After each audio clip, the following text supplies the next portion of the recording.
A mis hermanos, a los que nos quedamos, mientras los niños salen, les invito a abrir sus Biblias en la primera carta a los Corintios.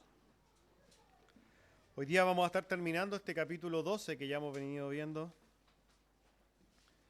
Primera de Corintios, capítulo 12, vamos a estarle entonces leyendo desde el versículo 27 en adelante hasta el versículo 31.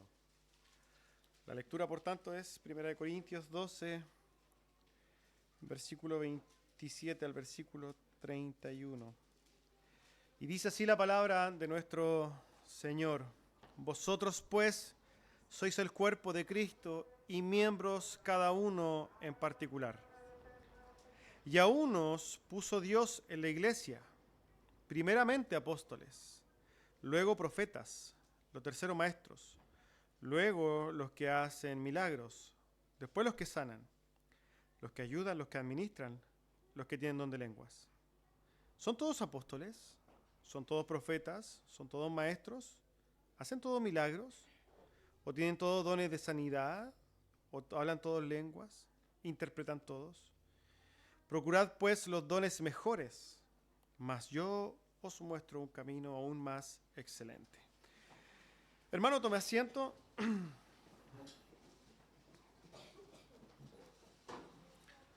Antes de comenzar, ¿cierto?, con la exposición del sermón, recordamos que tenemos oración los días miércoles a las 8 de la tarde.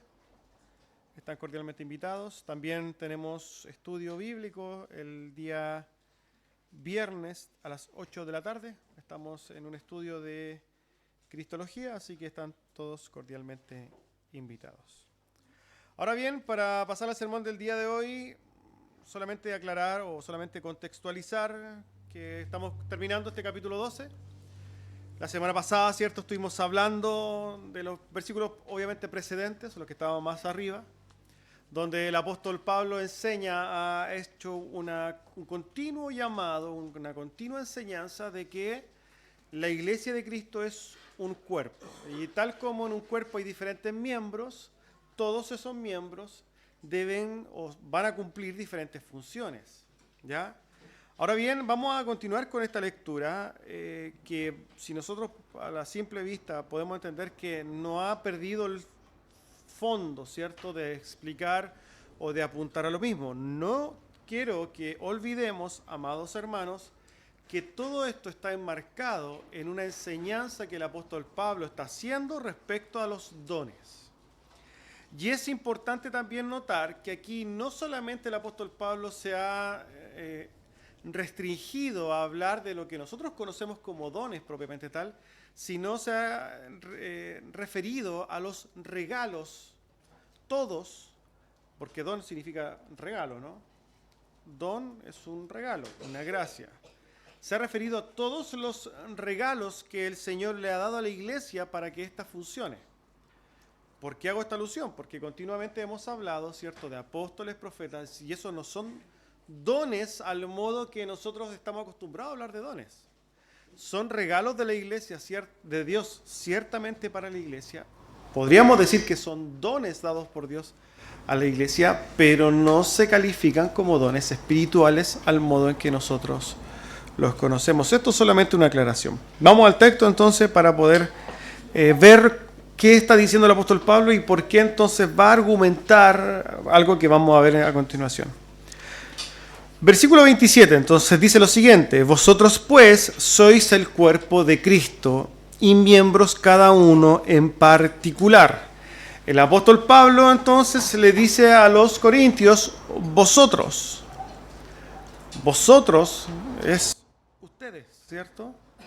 Ustedes, corintios, sois parte, o sois, no ni siquiera parte, sois el cuerpo de Cristo, les está diciendo. Ojo con esto, porque este vosotros, que está dado específicamente, ¿cierto?, a los corintios, es algo totalmente aplicable para nosotros. ¿Por qué nosotros, ahora estamos hablando de nosotros, iglesia local, y podríamos hablar de la iglesia universal, ¿por qué nosotros podemos tomar este texto y decir justamente, esto también lo está diciendo el apóstol Pablo a nosotros? Justamente por lo que le está diciendo el apóstol Pablo a los creyentes. el apóstol Pablo le está diciendo a los corintios, ustedes son el cuerpo de Cristo. Mi pregunta es para nosotros hoy día, ¿nosotros somos el cuerpo de Cristo? La respuesta obvia es sí, ¿no? Sí, nosotros somos el cuerpo de Cristo. Ahora, ¿qué nos convierte a nosotros en cuerpo de Cristo? ¿Qué nos hace a nosotros ser iguales, en este caso a los corintios, para poder ser llamados ambos cuerpo de Cristo? ¿Qué tenemos en común con los corintios para poder ser llamados cuerpo de Cristo? ¿Qué constituye a una persona en cuerpo de Cristo? ¿Qué califica a una persona para ser cuerpo de Cristo? ¿Cómo una persona puede llegar a ser el cuerpo de Cristo? Hermanos amados, esta pregunta que quizás para muchos es muy simple, para muchas personas no lo es. Y nosotros tenemos que dejar muy claro, hermanos amados, que tal como los corintios, nosotros pasamos a ser parte del cuerpo de Cristo por medio de la fe, por medio de creer en el Evangelio. Todo aquel que ha creído en el Evangelio de Cristo, estamos hablando de una fe genuina, es el cuerpo de Cristo. Todo aquel que ha creído en el Evangelio, entonces, genuinamente, que tiene fe salvífica, que ha sido lavado por la sangre de Cristo, se constituye automáticamente en el cuerpo de Cristo. Dicho esto, hermanos, nosotros podemos entender que no solamente habían hermanos corintios creyentes y acá, sino que hay hermanos nuestros en todo el mundo. El cuerpo de creyentes, la iglesia que nosotros decimos, la iglesia universal, otro le dice la iglesia invisible. La iglesia de los creyentes en todo el mundo está compuesta por hombres y mujeres, niños, podemos llamar, se asume que están hombres y mujeres, ¿no? En todo el mundo, de diferentes congregaciones, de diferentes denominaciones. Hay hombres y mujeres creyentes. El cuerpo de Cristo está, podríamos decir, en todo el mundo. En todo el mundo hay creyentes, hermanos. Esto a nosotros nos da a entender algo, hermanos. Y es que tenemos muchos hermanos, por todos lados. Por tanto, esta palabra tiene un significado especial si lo vemos desde una perspectiva más, podríamos decir, local. Ya hemos dicho entonces que la iglesia universal, la iglesia compuesta por todos los creyentes, es el cuerpo de Cristo. Pero para nosotros la aplicación, ¿cierto?, va a ser de forma local. Nosotros no tenemos, lamentablemente, y no podemos, tendríamos que dividirlos en muchas cosas.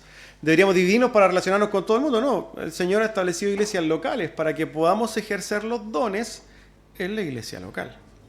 En este sentido, cuando el Señor habla de vosotros, nosotros lo vamos a tomar desde la perspectiva de una iglesia local. Y la llamada entonces Iglesia Bautista de Santiago, ustedes son el cuerpo de Cristo.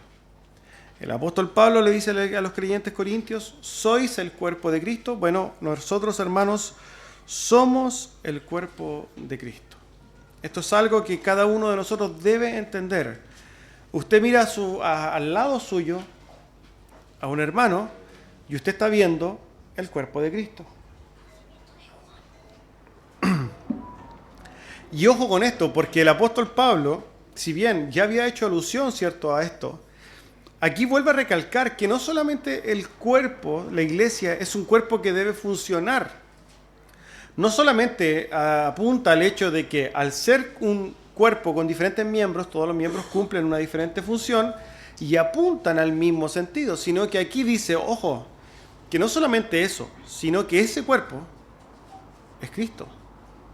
¿Qué quiero decir con esto? ¿Qué quiero tratar de enfatizar? Y es lo que creo que el apóstol Pablo quiere enfatizar. Es que no solamente somos un cuerpo, hermanos.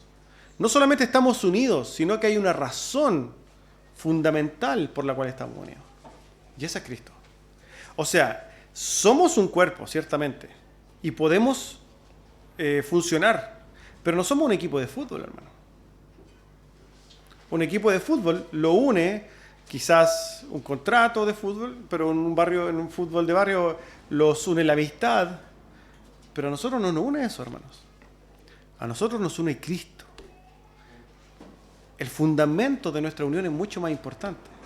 Por tanto, podríamos pensar que este elemento de que Cristo sea quien une a la iglesia debe ser algo para nosotros muy, pero muy importante y determinante. ¿Por qué? Porque el que norma toda nuestra convivencia debe ser Cristo. El fundamento de nuestra convivencia es Cristo. Cuando nosotros nos relacionamos entre sí, tenemos que tener claro que hay algo importante que está normando, supervisando, fundamentando nuestra relación, y ese es Cristo. La relación entonces del cuerpo que debe trabajar unido es mucho más profunda que un mero equipo que pueda funcionar de manera cohesionada. No, hermanos. Cuando hablamos de la iglesia estamos hablando de que lo que nos une es algo que no tiene ecuanón, ¿cierto? Sin ecuanón para poder ser comparado. ¿Hay algo más importante que Cristo en toda la existencia? La respuesta es no. Cristo mismo es el fundamento de la existencia. Incluso, hermanos, Cristo es lo más importante para nosotros a manera individual. Así debe serlo. Cristo debe ser más importante incluso que mi esposa o que mis hijos. Cuesta, ¿cierto? Quizás dimensionarlo, pero Cristo es lo fundamental. No solamente Cristo norma entonces la iglesia, ¿cierto? Sino que norma nuestras propias vidas. Yo soy un esposo, ¿cierto? Pero el que determina mi conducta no debe ser mi esposa, ni que esté enojada, ni que me grite. No, debe ser los mandamientos de Cristo. La esposa misma no debe mirar a su esposo para decir, es que si mi esposo cumple a veces, entonces lo obedezco. No, yo obedezco a mi esposo porque yo obedezco a Cristo. Cristo norma todas nuestras relaciones, amados hermanos. Y el apóstol Pablo usa esto justamente porque quiere tratar de hacer razonar a la iglesia para que se ordene. Recordemos que en el contexto de los corintios habían grandes problemas que se estaban dando en la iglesia. Era una iglesia dividida, era una iglesia llena de orgullo, era una iglesia que lamentablemente había perdido como el norte, ¿no? Por eso, hermanos, entendiendo y volviendo al hecho de que nuestra unidad está fundamentada en Cristo, el apóstol dice que nosotros somos miembros cada uno en particular, y con esto quiere decir entonces que no solamente estamos unidos entre nosotros, sino que estamos unidos cada uno con Cristo. ¿Ya? Ahora bien, pensando en lo que el apóstol Pablo quiere enseñarle a los corintios, vamos a seguir leyendo lo que dice el versículo 28. Dice, y a unos puso Dios en la iglesia, primeramente apóstoles, luego profetas, lo tercero maestros, luego los que hacen milagros, después los que sanan, los que ayudan, los que administran, los que tienen don de lenguas. El apóstol Pablo entonces ya ha enseñado, y nosotros lo hemos visto, que la iglesia funciona como un cuerpo con diferentes miembros. Esto yo creo que ya lo hemos repetido en todo el capítulo 12, usted ya se lo debe saber de memoria porque ya lo hemos dicho hasta la coronilla, ¿no? Dios, entonces, hablando de esto, es el que ha ordenado a la iglesia de esta manera. Nótese, ¿cierto?, que al comenzar el versículo 28 dice, y a unos puso Dios en la iglesia. Esto nos lleva a entender algo. ¿Quién es el que da y pone a las personas en la iglesia? Dios. ¿Quién es el que da los dones a la iglesia? Dios. ¿Quién pone apóstoles en la iglesia? Dios. ¿Quién puso profetas en la iglesia? Dios. ¿Quién pone los dones espirituales en la iglesia? Dios. Esto también el apóstol Pablo ya le ha hecho referencia al principio del capítulo 12, dándonos a entender que esto debe eliminar de nosotros todo orgullo evangélico. Nosotros no podemos tener, y aunque tengamos todos los dones del universo, aunque los tengamos todos, no nos podemos enorgullecer de nada, no podemos exaltarnos de nada. ¿Por qué? Porque usted no los ganó, no los puso ahí, no lo canjeó. Los dones, ¿cierto?, no son como tickets que uno cambia por una cantidad de obras buenas. No es así. Dios da a la iglesia lo que Él quiere dar y lo pone por sobre quien quiere darlo. Esto no solamente debe eliminar el orgullo, ¿cierto?, de todo creyente, todo el orgullo evangélico, sino que debe también eliminar todo este sentimiento de menoscabado de creyentes que dicen, bueno, yo no tengo ningún don. Amados hermanos, no es que usted sea mejor o peor. Es que Dios no lo decidió así.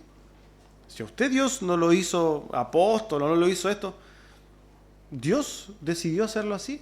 No depende de los hombres. Fíjese lo que dice Hebreos, capítulo 5, versículo 4. Hablando del sacerdocio, el autor de Hebreos haciendo referencia al sumo sacerdocio de Aarón, dice, y nadie toma para sí esa honra, sino el que es llamado por Dios, como lo fue Aarón en este caso. No solamente esto sucede para la iglesia, en ninguna etapa de la historia nadie ha tenido algo por mérito propio. Abraham, ¿por qué fue llamado, cierto, a ser padre de las naciones? Porque Dios decidió llamarlo, hermanos. No es que Abraham era antes un súper cierto espiritual, no. Dios miró a Abraham y decidió elegirlo y llamarlo para esto. Así, amados hermanos, nosotros tenemos que entender algo. Cada lugar que se ocupa en la iglesia no es algo que uno pudiera decir, yo lo voy a tomar. En este sentido, no hay puestos ganados por... Hoy día nosotros vemos muchos pastores que son pastores porque era el hijo del pastor. O sea, quedó el pastor, son dinastías pastorales. Un pastor tiene un hijo y entonces mi hijo va a ser pastor. No es así, no funciona así. Puede que ninguno de mis hijos sea pastor y no puede ejercer un pastorado si es que no es pastor. Será una aberración. Y eso es lo que muchas veces sucede, hermanos, lamentablemente. Porque no se entiende que Dios es el que pone a las personas. No es que uno toma un lugar y de aquí nadie me mueve, no. No es así. Ni el hermano, ni el hijo del hermano diácono va a ser diácono. No funciona. Puede que sea pastor el hijo de un hermano que no sirva nunca en la iglesia y el Señor lo llama a pastorear y el Señor pone a quien quiere, amados hermanos. Y esto es importante porque volvamos al problema de fondo. El problema de fondo de los corintios era un desorden que se manifestaba, donde se manifestaba realmente el orgullo evangélico, bueno, el orgullo cristiano en ese entonces, ¿cierto? Donde los corintios les encantaba ser vistos. Eran desordenados porque ellos querían tener gloria. Donde los que eran ricos no les importaban los pobres, donde no había unión, donde algunos decían yo soy Apolos, yo soy de Cefas, donde básicamente había una lucha de egos. Y el apóstol le dice, no, están perdiendo el norte, la iglesia no puede ser así. La iglesia es un cuerpo, el cuerpo de Cristo, en el cual debe funcionar todo ordenado. Y ojo, Dios ordena cómo funcionan estas cosas. Y él entonces hace una lista. Y fíjense lo que empieza a hacer aquí. El apóstol Pablo hace una lista de dones a la iglesia y las pone por orden de importancia. ¿Qué dice el versículo entonces 28? Y a unos pone Dios en la iglesia. Y dice entonces, primeramente pone, y esto habla entonces de una importancia, de una jerarquía, una especie de jerarquía. ¿A quién pone primero? Apóstoles. Segundo, profetas. Tercero, maestros. Cuarto en importancia, los que hacen milagros. Después, los que sanan. Después, los que ayudan. Los que administran. Y al último pone entonces a los que tienen dones de lenguas. Vamos a ver un breve comentario de cada uno de estos aspectos. Muy breve. Lo primero entonces sabemos que el Señor designó apóstoles. Los apóstoles fueron hombres elegidos por Dios. Y fueron 12, ya podemos sumar considerando a Matías, el cual suplió cierto a Judas, y un tercero para los gentiles, el apóstol Pablo. Pero no hay más apóstoles. Hoy día no tenemos apóstoles. Yo no podría decir, hermanos, ahora yo soy apóstol. No. Dios, en el plan de la iglesia universal, histórica, dijo, yo voy a ordenar la iglesia y dentro de eso yo voy a ordenar apóstoles. Y ordenó un número muy pequeño de apóstoles. Ya no hay más apóstoles. Pero ellos eran lo más importante. ¿Por qué fueron lo más importante? Y fíjense que en orden de importancia, es lo más importante fueron los apóstoles, antes que los profetas incluso. Porque los apóstoles, hermanos, fueron designados por Cristo mismo para establecer la iglesia primitiva y para establecer la doctrina de la iglesia. ¿Cierto? El mismo apóstol Pablo dice que en Efesios, que nosotros debemos seguir la doctrina puesta por este fundamento puesto por los apóstoles. También habla de los profetas, pero los apóstoles primariamente. Nosotros somos una iglesia apostólica, ¿cierto? Uno de los distintivos de la iglesia de Cristo es que es apostólica. Eso quiere decir que nosotros seguimos la doctrina de los apóstoles. Una iglesia que no es apostólica es una iglesia que ha salido entonces de la doctrina de Cristo. La doctrina de Cristo fue enseñada por los apóstoles y viene a ser para nosotros el fundamento de la fe. Por eso es importante, lo que dice el apóstol Pablo es importante. Lo primero, si hablamos de importancia, los primeros son los apóstoles. Y después dice, bueno, ahora los profetas. A diferencia de los profetas, ¿cierto? Que estaban, podríamos decir, que al servicio de toda la iglesia. Aquí en el contexto el apóstol habla de los profetas, los cuales muchas veces funcionaban en las iglesias locales. Hechos 13 dice lo siguiente, el capítulo 1. Había entonces en la iglesia que estaba en Antioquía profetas y maestros. Bernabé, Simón el que se llamaba Niger, Lucio de Cirene, Manaén el que se había criado junto con Herodes el tetrarca, y Saulo. Había entonces en la iglesia primitiva, hermanos, profetas. Pero estos fungían, ¿cierto? O funcionaban, cumplían funciones que eran particulares para la iglesia local. Ellos, hermanos, ciertamente en la iglesia primitiva, en el primer tiempo, fueron muy, pero muy importantes. El apóstol lo pone en esta altura, ¿cierto? Los pone por encima, o sea, inmediatamente debajo de los apóstoles. Y esto es algo importante. Algo que nosotros debemos hacer claro es que los apóstoles, hermanos, podían profetizar, pero un profeta nunca iba a llegar a ser apóstol. Vuelvo a repetirlo. Un apóstol podía profetizar. De hecho, lo que vemos en el libro de Juan, el libro de Revelación, eso es una profecía, ¿no? Bueno, el apóstol Juan escribe la profecía, él recibe una profecía. Él no era profeta, él era apóstol. Cumplió una labor profética, pero un profeta nunca llegó a ser apóstol. Nunca vemos un profeta que se convierte en apóstol, no. Por eso podemos entender justamente que el apóstol Pablo deja a los apóstoles por encima de los profetas, ¿ya? Ahora bien, hablar de los profetas, hermanos, es un tema más que complejo y quizás hoy día no es el contexto ni el tiempo para poder enseñar todo lo que tiene que ver con los profetas. Ya sabemos entonces que los profetas cumplían funciones más en la iglesia local. Encontramos el caso muy conocido de Ágabo, ¿cierto? Y nosotros podemos entender que las profecías dadas por los profetas del Nuevo Testamento tenían que ver más con profecías personales. El apóstol Ágabo le dice al apóstol Pablo, mira, si tú vas a Jerusalén te va a pasar esto, esto, otro. O tenía que ver con lo que iba a pasar con el tiempo, con el clima, mira, va a haber una sequía, va a haber... De ese contexto. Nunca el llamado de los profetas del Nuevo Testamento fue para establecer doctrina bíblica.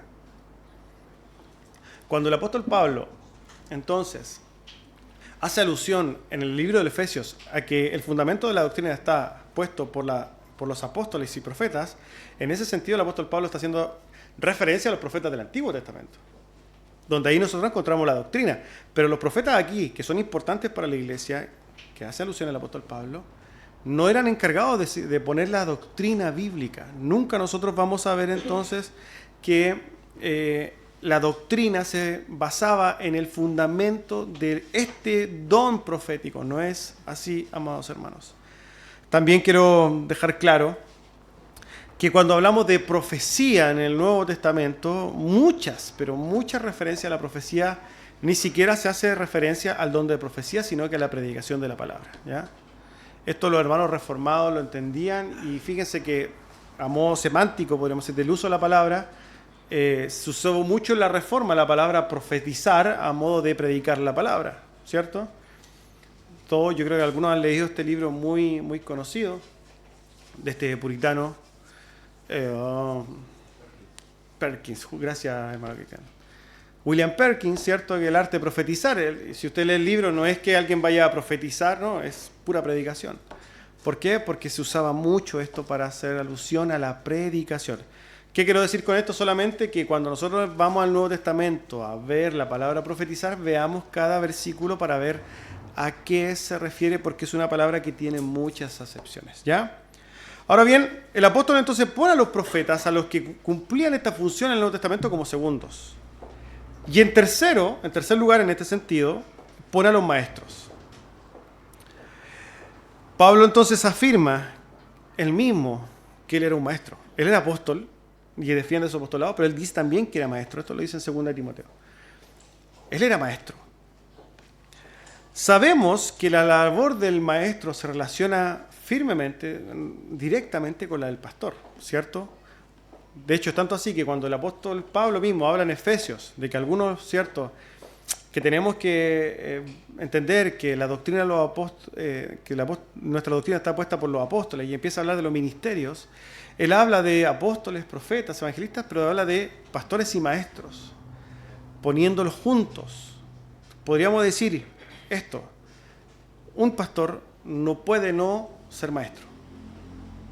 Un pastor no puede no ser maestro, pero un maestro puede no ser pastor. ¿Qué entendemos con esto? Que un pastor tiene la necesidad de ser maestro, pero un maestro no necesariamente entonces es un pastor. Muchas veces, lamentablemente, se entiende mal y se ponen labores pastorales a personas que enseñan muy bien, pero la labor de un pastor no es netamente solamente enseñar. Una de las labores más importantes del pastor es enseñar, pero no es la única.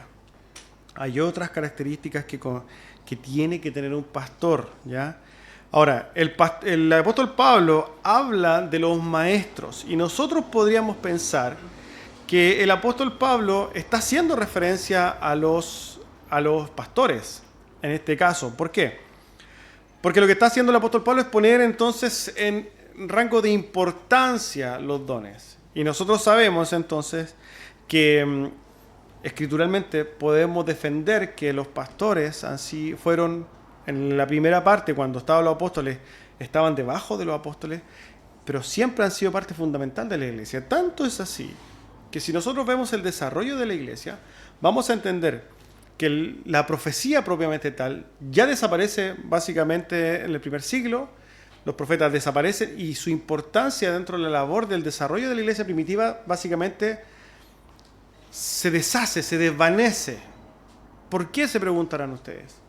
¿Por qué se desvanece la profecía en el primer siglo?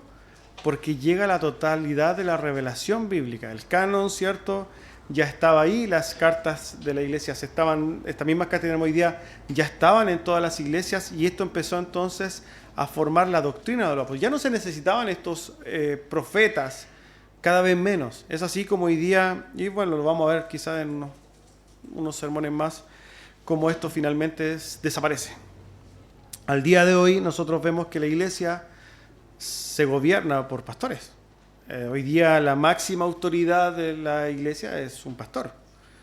Y de ahí entonces podemos ver cómo se van a ir desprendiendo las otras cosas. Fíjense que esto no deja de ser llamativo, como el apóstol Pablo entonces pone a apóstoles, profetas y maestros antes de lo que viene a ser sobrenatural. Antes de lo que viene a ser sobrenatural, el mismo apóstol Pablo dice, hay cosas más importantes: los profetas, los maestros, los apóstoles. Fíjese lo que dice en el 4 y en el 5. Luego vienen los que hacen milagros. Luego vienen los que sanan. Si nosotros somos muy objetivos, hermanos amados, y pensamos en sanaciones, milagros y obras sobrenaturales, automáticamente en nuestro corazón, y esto es parte como de todo el mundo, asociamos ese poder sobrenatural con la verdad. Lo explico de otra manera.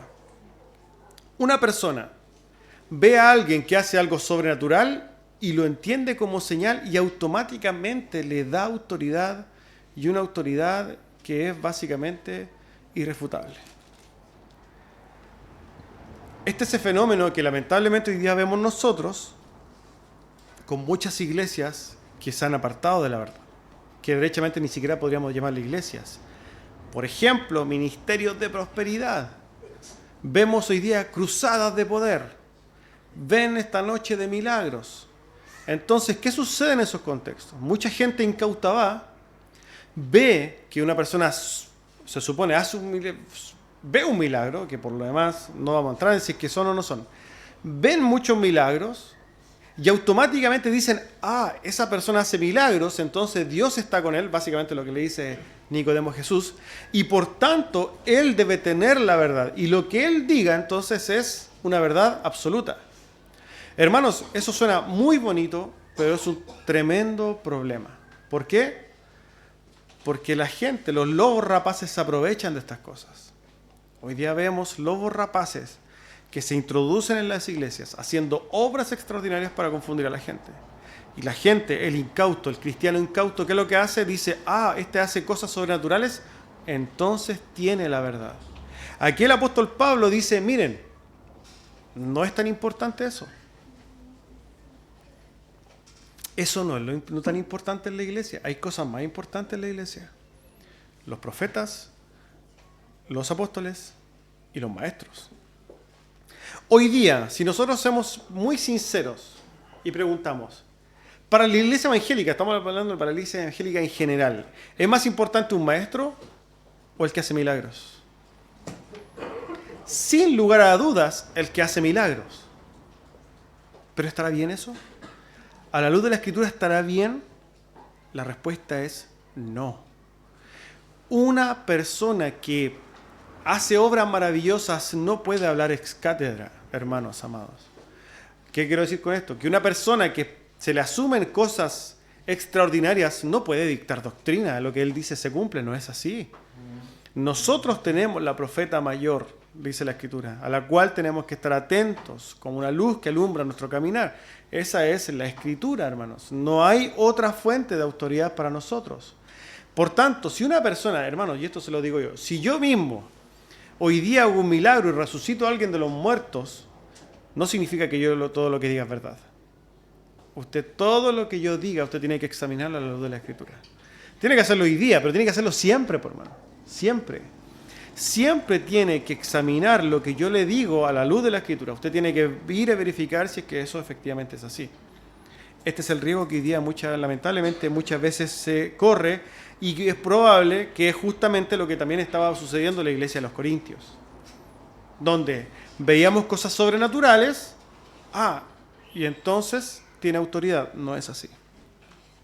No dejan de ser importantes, ciertamente, el hecho de que hubieran milagros y cosas sobrenaturales, pero el apóstol Pablo entonces dice que no son tan importantes como la enseñanza. Después entonces empieza a relatar otros, los que ayudan. Pensamos esto en los dones, ¿cierto?, de servicios. Podríamos pensar quizás hoy día en lo que es un diácono. Un diácono es un ayudador, ¿no? Son importantes también. Importantes para el funcionamiento de la iglesia. Hay otros que ejercen diferentes dones para ayudar en diferentes ocasiones. Por ejemplo, una persona está en un problema económico, viene una persona con el don de dar, ¿cierto?, de repartir y lo ayuda. Hay una persona con un hermano con angustia y viene el hermano que tiene el don de aliento y lo ayuda, lo alienta. Son dones que se ejercen de diferentes maneras. Aquí el apóstol lo dice, los que ayudan. Juntamente con lo que dice después, los de administración, los que administran. Detrás de la idea del administrador, fíjese, está la idea de presidir, de gobernar. Y es raro, ciertamente, que el apóstol Pablo lo ponga en este sentido, pero creo yo, y entiendo que hay un consenso en esto, es que el apóstol Pablo quiere hacer énfasis, hermanos, en lo que dicta doctrina para la iglesia, en lo que realmente significa o establece la conducción de la doctrina o del orden de la iglesia. Aquí pone entonces a los que administran, y el uso genérico quizás también se puede aplicar a los que toman sus propios dones y los ponen a disposición de la iglesia de maneras variadas, independiente de cómo se pueda ver este don de administración, que está muy relacionado entonces con el don de ayudar. Lo que nosotros podemos entender, hermanos, es que el apóstol Pablo está haciendo una lista de dones en importancia, pero aquí nos llama la atención algo, y es que los pone todos, y ahora por último pone el don de lenguas. Y aquí se hace referencia a los diferentes dones de lenguas. No tanto hablar en lenguas, sino que también interpretar lenguas. Fíjense que A fines del siglo XIX, nace el movimiento pentecostal que hoy día nosotros conocemos, con un hombre de apellido Faram, o Param, como quieran llamarle. Después esto se explota en el avivamiento de Azusa, esto quizás lo puede estudiar. Pero el punto es que con Faram justamente es cuando empiezan las primeras lenguas. Y su razonamiento de la lengua llegó a tal punto donde él dijo que si tú no tienes lenguas, tú no eres creyente. ¿Por qué? Porque no has tenido el bautismo realmente del Espíritu Santo. Es así como nosotros podemos ver que en el movimiento pentecostal el hablar en lenguas se ha transformado en algo crucial e importante. Pero nosotros podemos ver entonces, si aplicáramos ese pensamiento y esa doctrina y esa enseñanza a la luz de lo que dice el apóstol Pablo, ¿es importante realmente el don de las lenguas en la iglesia? Alguien podría decir, sí, puede ser importante. Pero si hablamos de importancia, el apóstol Pablo dice, sí, es importante, pero es el menos importante. Porque hay cosas que realmente son importantes. Y él pone por encima al que consuela por el que habla en lenguas. Él pone por encima al que ayuda por el que habla lenguas. Él pone por encima al que preside por el que habla lenguas. Él pone por encima a los apóstoles por el que habla lenguas. Pone por encima a los profetas por el que habla lenguas. Pone por encima a los maestros por el que habla lenguas. Pone a todos por encima del que habla lenguas. Ahora, lamentablemente, hermanos, nosotros sabemos que este comentario el apóstol Pablo lo hace porque uno de los grandes problemas que había en la iglesia de los Corintios era el uso del don de lenguas. Es tanto así que ya más adelante, después de lo que vamos a ver la próxima semana, el apóstol Pablo se va a ir a hablar de lleno a hablar de las lenguas. Pero aquí entonces él deja claro y le dice, hermanos, miren, hay cosas importantes en la iglesia. Y no tenemos que perder el norte de lo que realmente es importante en la iglesia. Si nosotros pensamos en lo que provoca el don de las lenguas sobrenaturales, e incluso podríamos hacer cualquier don sobrenatural, era el uso o la exacerbación o la exaltación del hombre, del ser, del yo. Y él dice, no, hermanos, eso no es tan importante en la iglesia. De hecho, eso no apunta a la unidad de la iglesia. De hecho, eso va en contra de la unidad de la iglesia. Es mejor que nos unamos, que nos sirvamos, que nos enseñemos. La iglesia es un cuerpo. Y fíjense lo que sigue diciendo el apóstol entonces. Y pregunta, entonces, después de hacer esta lista de dones, versículo 28. Versículo 29 y 30 dice, ¿son todos apóstoles? ¿Son todos profetas? ¿Son todos maestros? ¿Hacen todos milagros? ¿Tienen todos dones de sanidad? Y la pregunta es, ¿hablan todos lenguas? ¿Interpretan todos? La respuesta es no. La respuesta es no a todas estas preguntas. Son preguntas, cierto, retóricas. Pero la respuesta automática de todo creyente a todas estas preguntas es no. Si es que no habla, si el apóstol Pablo dice que no todos hablan lenguas en las iglesias, entonces ¿por qué se enseña que todos tienen que hablar lenguas? Es porque no es una doctrina apostólica, no es una doctrina dada por un apóstol, es una doctrina de hombres. No todos hablan en lenguas, no todos tienen don de sanidades, no todos son apóstoles, no todos son profetas, no todos son maestros. No, amados hermanos. Él ya ha dicho que la iglesia es un cuerpo donde no hay solamente manos, no hay solamente pies, no hay solamente cabezas, no son todos brazos. Aquí no son todos, espalda. ¿Se imagina un cuerpo de todo pura espalda? No, hermanos. Ya ha dicho Dios que Dios pone en la iglesia diferentes cosas, diferentes dones. En estos sermones yo los he tratado de invitar también a reflexionar y a pensar en, bueno, ¿cuál es su don, hermanos? ¿De qué manera usted ejerce su don en beneficio de la iglesia? Porque recordemos que si bien todas estas cosas son dadas para la iglesia universal, apóstoles para la iglesia universal, para nosotros la aplicación es la iglesia local. Y de la iglesia local, ¿cuáles son los dones que hoy día encontramos vigentes? ¿Y cómo esos dones hoy día usted los pone a disposición de la iglesia? ¿Cómo usted bendice a sus hermanos con sus dones? el corazón de la exhortación del apóstol Pablo es: únanse y ámense. Y fíjense, no se le olvide, hermanos, que estamos terminando el capítulo 12. De hecho, vamos a ver cómo termina el apóstol Pablo. Miren, procurad pues los mejores dones, o los dones mejores, versículo 31. Pero yo les muestro un camino más excelente. ¿Qué es lo que va a empezar a hablar entonces el apóstol Pablo en el capítulo 13? Eso lo vamos a ver la semana pasada, o sea, la semana que viene, perdón. Pero quiero dejar muy claro esto. Todo este tema de los dones, el apóstol Pablo lo va a resumir y les va a decir: miren, hagan todo esto, yo les ordeno. Y aquí le dice: procuren los mejores dones. Pero ojo con esto, yo tengo un camino mejor, el camino del amor. Y de ahí entonces va a hablar en el capítulo 13. Lo vamos a ver la semana pasada. Aquí lo que vamos a comentar es lo que dice el apóstol Pablo aquí.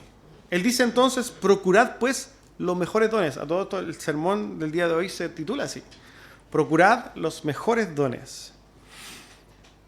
Este texto particularmente es sujeto de controversia en la interpretación, ¿cierto? Esto es algo normal en muchos textos. Porque nos preguntamos entonces: ¿por qué el apóstol Pablo llama a que nosotros busquemos los mejores dones? ¿Por qué llamaría eso? Ya sabemos que el apóstol ha hecho recién una lista de los mejores dones. Él mismo ha descrito cuáles son los mejores dones. ¿Cuáles son los mejores dones? ¿El apostolado podrían tenerlo? No. Porque ya no había más. Profetas, quizás podría tener el don de profecía, puede ser. Maestros, ¿podrían tener? Sí, podrían tener. El tema es que nosotros sabemos, y porque hay controversia en ello, sabemos, hermanos amados, que como él mismo ha dicho, y no se va a pisar ni la cola ni pegarse un tiro en los pies, él mismo ha dicho que nosotros no podemos tener los dones porque queramos, porque es Dios que los da. Dios da los dones. Entonces, ¿cómo nos dice procuremos los dones? ¿Cierto? Dios te va a hacer profeta, pero tú procuras ser profeta. La explicación no es tan compleja como quizás alguien podría pensar.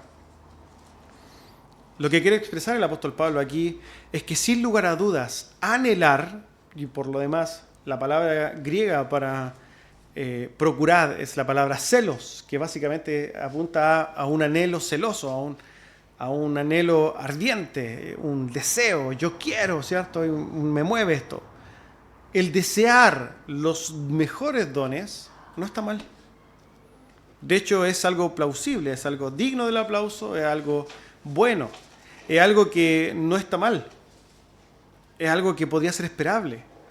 ¿Por qué? Porque si pensamos en el corazón de un verdadero creyente, ¿qué quiere hacer un verdadero creyente? Servir.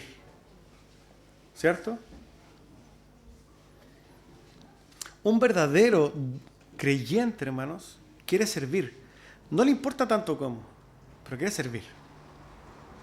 Ahora él dice entonces, procurar los primeros dones, o sea, los dones más importantes, porque mientras más alto es el rango, mayor es el beneficio para la iglesia, ¿no? Cuando yo ayudo, generalmente ayudo a un grupo de personas, a un grupo, a una parte de la iglesia, a uno. Pero si yo soy el maestro de la iglesia, yo los ayudo a todos. Y eso está bien, no hay problema. Todos deberíamos, hermanos, anhelar los dones mayores. Todos deberíamos en nuestro corazón querer ser la mayor bendición posible en la iglesia. Cada uno de nosotros debería estar anhelando en su corazón servir a los demás. Eso es algo bueno. Es como el niño, ¿cierto? Que, oye, ¿hay alguien que vaya a buscar eso? Oh, yo quiero ir. Anda. Así deberíamos estar nosotros. La pregunta, y quizás para la reflexión, es: nosotros, o usted, individuo, persona, ¿quiere servir a la iglesia? ¿O quiere ser servido por la iglesia? Esto marca una distinción importante. ¿Quiere servir a la iglesia o quiere que la iglesia le sirva? Ojo, que por medio de esto usted está mostrando su corazón. Lamentablemente, muchas personas vienen a la iglesia y quieren ser servidas. Quiero que me hagan las cosas, quiero que me ayuden. Oye, y nadie se ha preocupado de mí. Y está, ¿cierto?, parado en la iglesia. Oye, y le reclama. Oye, yo fui a la iglesia y nadie me saludó. Fui a la iglesia y nadie me abrazó. Sé que Estuve ahí sentado todo el rato y nadie me sirvió una taza de café. Ustedes van a decir, pero ¿cómo alguien puede decir eso? Sí, lo hemos escuchado, no una vez, muchas. En vez de decir, o en vez de hacer, mejor dicho, yo los saludé a todos. No esperé que lo vayan a saludar. Vaya a saludar a los hermanos. No espere que le pregunten cómo está. Vaya usted, pregúntale a los demás cómo están. No espere que le sirven. Vaya y usted sirva. Ese es el verdadero sentir de un creyente. Alguien que se dispone a amar a los demás. Alguien que se está sacando los ojos de sí mismo y poniendo a los demás. ¿Quieren servir? Procuren servir con todo, está bien. Y procuren quizás ser importantes en la iglesia. Pero ojo, el apóstol Pablo va a terminar con esto. Yo les tengo un camino mejor todavía. Hay un camino mucho mejor. Hay un camino mejor que el de ejercer todos los dones. Hay un camino mejor el que tener ciertas virtudes. Hay un camino mucho mejor. Y alguien podría decir, pero ¿cómo va a ser un camino mejor? Bueno, eso, amados hermanos, lo vamos a ver la próxima semana, pero en detalle, porque hoy día no nos daría el tiempo. Así que le invito entonces a que se ponga de pie y oremos al Señor.